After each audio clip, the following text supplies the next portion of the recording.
200 शून्य मिलते हैं तो कोई आंकड़ा नहीं बनता, बस एक और शून्य जुड़ जाता है। इसी धारदार पंक्ति के साथ संजय निरुपम ने एक बार फिर उद्धव ठाकरे पर निशाना साधा है। महाराष्ट्र की राजनीति में हलचल मचाते हुए शिवसेना के करीबी माने जाने वाले संजय निरुपम ने उद्धव ठाकरे के एमएनएस के साथ संभावित गठजोड़ को लेकर तीखा तंज कसा है। निरुपम का कहना है कि उद्धव ठाकरे को अपने पैरों पर खड़ा होने के लिए कभी कांग्रेस का सहारा लेना पड़ता है, कभी मुस्लिम वोटों की राजनीति करनी पड़ती है और अब उन्होंने महाराष्ट्र नवनिर्माण सेना के साथ गठजोड़ की दिशा में कदम बढ़ाया है, पर इसके लिए भी उन्हें सबसे पहले कांग्रेस की अनुमति लेनी होगी, क्योंकि वे अब कांग्रेस से पूछे बिना कोई निर्णय नहीं लेते।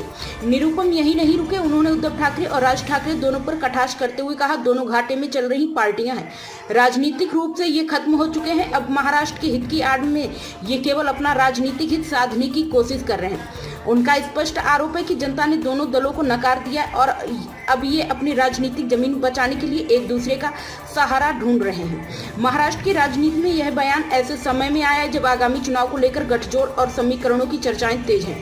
उद्धव ठाकरे द्वारा एमएनएस के लिए भेजे गए प्रस्ताव की खबर सामने आते ही ये सवाल उठने लगे हैं कि क्या यह गठजोड़ वाकई महाराष्ट्र के हित में होगा या केवल राजनीतिक अस्तित्व की लड़ाई है।